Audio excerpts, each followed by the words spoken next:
nipo kwa ajili ya kumtumikia Mungu. Mungu mwenyewe atafanya kwa namna yake. Ni faida gani kwa sasa unaipata kupitia huduma hii ya uimbaji? Nafurahia Mungu kunichagua nimwimbie ili niwalete watu kwake. Hiyo ndo faida kubwa. Nyingine faida nyingine unajivunia? Najivunia kwa kweli. Na watoto wako wote nao ni waimbaji? Ndio, watoto wangu 4 ni waimbaji. Unajua kuna story nyingi tumezisikia kwamba watu wanaoenda kurekodi studio unakuta wanakutana na changamoto ambao unakuta maproducer unakuta mwingine anamwambia nahitaji, yani anamapproach muimbaji kwamba ukinikubali nitafanya hiti na hiti na hicho, nitaboresha kazi yako. Vipi wewe, changamoto ulishawahi kukutana nayo? Hapana, sijawahi kukutana na changamoto ya design hiyo. Mungu amenipa producer sahihi. Na studio unayorekodia ni moja tu au ni studio tofauti tofauti? Ni moja, kwa Amani Studio. Iko wapi? Iko hapo Mwanama. Jamii kama jamii huwa inakuchukuliaje wewe? Sijaelewa jamii inanichukuliaje, ila mimi najitambua kama ni mwimbaji wa nyimbo za Injili. Mahusiano yako na jamii vipi? Kuhusu mahusiano yako na jamii? Naona niko vizuri. Na mpango wako wa baadaye, yani baada ya kufanikiwa katika swala la uimbaji, unatamani nini hasa katika jamii? Unatamani nini, kufanyia nini jamii kupitia huduma yako ya uimbaji? Ninatamani jamii mjue Mungu. Maana tunapoimba tunawafariji watu kwenye changamoto zao. Ndio. Vipi kuhusu ukifanikiwa katika swala, yani ukatoka huduma ya uimbaji, ni kitu gani utapenda kuifanyia jamii? Yani ni kitu gani utapenda kuifanyia jamii? Kwa sababu tunaona kuna wajane, kuna yatima, kuna watu wasiojiweza. Katika huduma yako wewe umeweka plani yoyote ambayo itakayokufanya, je, ukija kufanikiwa utakuja kuonana na zile familia na zile watu ambao wa hali ya chini ambao hawajafanikiwa, yani watu wale wenye hali ya chini wakiwemo wahitaji? Umejipangaje kwa hilo? Kwa hilo ni hapo baadaye tutakapofanikiwa, Mungu akiwezesha, tutafanya hayo yote. Unahitaji sponsor yoyote, labda mtu wa kukusaidia katika swala hili la uimbaji? Akitokea siwezi kataa. Akitokea huwezi kataa, lakini unahitaji, ni kitu ambacho unakihitaji. Sawa. Naomba basi utuimbie Mungu wako mmoja tu, yani hata kwa kifupi watu wajue. Amina. Ndio. Bwana ni kimbilio letu sisi, tuweke imani yetu kwake yeye, maana kuishi kwetu yeye anajua. Bwana ni kimbilio letu sisi, tuweke imani yetu kwake yeye, maana kuishi kwetu yeye anajua. Amina. Mtumishi wa Mungu na sauti nzuri jamani. Ni kitu gani ambacho unafanya sauti yako inakuwa nzuri, na unawaambia nini waimbaji wenzako kama wewe wanatumia vitu gani kwa ajili ya kutengeneza sauti? Maana sauti yako ni nzuri kweli, imenyooka, iko straight, unaimba vizuri kweli. Amina. Ni mazoezi tu ya kutengeneza sauti. Nilisikia kwamba mwimbaji haruhusiwi kula vitu vya sukari, ni kweli? Haruhusiwi kula pipi, haruhusiwi kula keki, anatakiwa anywe maji mengi, ni kweli? Kwa kweli sijajua. Kweli hivyo vitu wewe unatumia? Natumia, lakini kiasi. Mimi mwenyewe sio mpenzi wa vitu vya sukari. Basi ndio maana inaweza kuwa kweli mtu akitumia sukari, vitu vya sukari sana, akitumia pipi hivyo, inaweza kuwa ni kweli, kwa sababu sio mpenzi wa sukari sana. Ndio maana sauti yako iko vizuri. Hongera sana kwa kazi nzuri, kwa huduma nzuri. Na unawaambiaje pia na wale ambao wanaenda studio kurekodi, wanakutana na changamoto zile za maproducer ku approaching ili wawafanywe kazi zao nzuri, nao hao nawaambiaje? Maana sasa hawa ndio unatakiwa uongee nao vizuri, wakuelewe, kwa sababu nyote mnakuta mnafanya kazi moja katika jamii, si ndio? Unakuta mnafanya kazi moja katika jamii. Je, hao wenzako ambao nao wanakutana na hizo changamoto, wao unawaambiaje? Kwa kweli, cha kwanza ni kumuomba Mungu katika huduma yako. Ukiongozwa na Roho Mtakatifu nao ni nzuri. Ili usije ukakutana na changamoto kama hiyo. Studio ziko nyingi kwa kweli, unapomuomba Mungu atakuonyesha sehemu sahihi. Kabla ya kuimba, hapo awali ulikuwa umeokoka? Ndiyo, mimi nilikuwa nimeokoka. Ulizaliwa katika familia ya watu waliookoka? Hapana. Nimeokoka tu nikiwa niko bado msichana, lakini ni ule uokovu wa 50-50. Mambo mengi. Mambo mengi. Na mpaka ukaja kumpata mume wako, ulikuwa kwenye moment gani? Yaani katika hali gani? Ukiwa tayari hiyo umeokoka 50-50, au ilikuwa bado hujaokoka kabisa, au ilikuwa tayari yaani ulikuwa katika moment gani? Nikizungumzia moment namaanisha mazingira gani ambayo ulikutana na mume wako? Na je, mume wako naye kaokoka? Mlikutana nyote mmeokoka? Kipindi hicho mimi nilikuwa sijaokoka. Na nilikuwa nakunywa pombe, mambo yalikuwa mengi. Lakini namshukuru Mungu, aliponipa huyu mume alinibadilisha. Kwa hiyo ulimpata mwanaume ambaye tayari anamjua Mungu. Hata kama alipitia ya kwake huko, lakini baadaye akaja akamtambua Mungu.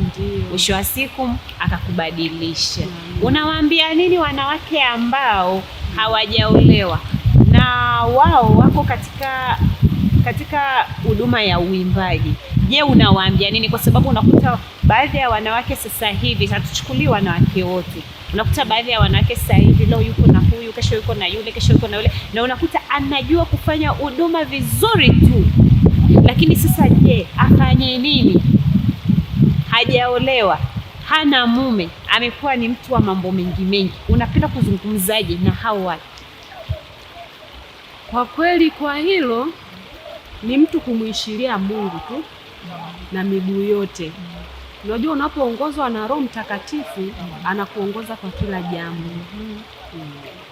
Ukimruhusu Roho Mtakatifu akumiliki, atakumiliki kila idara.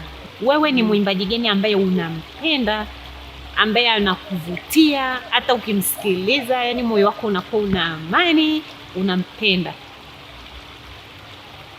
Waimbaji ni wengi ninaowapenda. Ila nilipochagua mimi mwenyewe binafsi yangu ni mwimbaji fulani, Roho Mtakatifu aliniambia nisijilinganishe na mwimbaji yeyote. Kuna ile unapenda, yani sio kujilinganisha kwamba mimi labda tuseme nampenda fulani nani. Kuna yule, unajua katika kila taaluma kila mtu ana role model wake, yule ambaye anamvutia. Akimsikiliza tu basi moyo unakuwa yaani unafurahi moyoni. Sio kwamba utajilinganisha naye, lakini kuna ile unapenda nyimbo zake, unampenda yeye, lakini sio kujilinganisha. Hapo ni tofauti kati ya kupenda na kujilinganisha. Tukiongelea swala la kulinganisha, inamaanisha ni unajikweza, unataka uwe juu zaidi yake, au unaweza kusema mimi nafanana na fulani. Lakini kupenda, naweza nikasema mimi nampenda Neema. Napenda Neema jinsi anavyoimba, lakini siwezi kujilinganisha na huyo. Ni yupi? Nampenda sana Martha Mwaipaja. Umesema kwamba una familia. Tunaongelea katika swala la mahusiano. Swala la mahusiano, una swala la mahusiano na una swala la huduma. Tukiongelea mahusiano tunamaanisha familia kwa ujumla. Je, unaweza kuvimanage vipi kwa pamoja? Kwa maana familia inakuhitaji, uimbaji nao unakuhitaji. Ni kupangilia tu muda. Ninajua huu ni muda wa kukaa na Mungu na huu ni muda wa mume wangu. Kwa hiyo vyote naviweka katika mpangilio mzuri tu. Na vipi kwa mfano unataka kufanya swala la uimbaji na sasa hiyo mume anakuhitaji, familia inakuhitaji, wewe nayo karibu, unafanyaje? Unawaambia nini? Unawaambia lugha gani ambao watakuelewa wakuache uende kwenye uimbaji, au unaacha uimbaji udili na familia? Ninachomshukuru Mungu, familia yangu inatambua hii huduma, maana na wao wananisapoti kwa kikubwa tu. Kwa hiyo muda upo na ninaweza kubalansi, nikahudumu huku na nikahudumu huku. Wanakusapotije? Wanakusapotije kuhusiana na muda wako? Wananisapoti kwa kweli, naweza nikatenga muda hata naandika nyimbo. Unakuta hata mtoto wangu ananiambia, mama, hapa unabidi tu uweke hivi. Kwa hiyo naona ni sapoti tosha. Umeshakuwa sasa hivi maarufu kulingana na swala la uimbaji, umeshakuwa maarufu katika mtaa wako, labda tuseme kijiji chako. Je, umaarufu wako unakuletea changamoto zipi katika familia yako? Hapana, mimi sijapata changamoto yoyote. Ulisema kwamba unashughulika na masuala ya kilimo. Tukiangalia hapo kwenye swala la kilimo pia kuna uimbaji. Wakati kwa mfano labda unahitajika labda kwenda kwenye kilimo, kulima au kuvuna, si ndio? Alafu huku unapo kanisani labda umeambiwa, Neema, tunahitaji labda leo tunaenda kanisa fulani kuimba. Je, unaacha kumtumikia Mungu au utaenda kwenye kilimo kwa ajili ya kupata pesa? Nitaenda kumtumikia Mungu. Kuhusu swala la kilimo, ni pesa tu, natuma vibarua, wanaendelea kufanya kazi na unaendelea na kazi ya Mungu. Na kwa mfano labda sasa hiyo, maana lazima wakati kwenye sekta ya kilimo, hata kama unatuma pesa, lakini kuna wakati lazima na wewe inakulazimu uende, ili uende ukakague mashamba, ukakague mazao yaliyooteshwa. Vipi kuhusu swala la huduma, uko unalisitishaje? Siwezi kusitisha huduma, maana hata kule ninakolima huwa kuna watu wanaonisaidia. Je, wewe umaarufu umekubadilisha vipi? Unajua mwanzoni hata ilikuwa ukiitwa mwimbaji unaenda ukiwa unaogopa, lakini baada ya hapo ninajiamini. Nahisi nimepata nguvu. Tukiachana na uimbaji, wewe ni mama.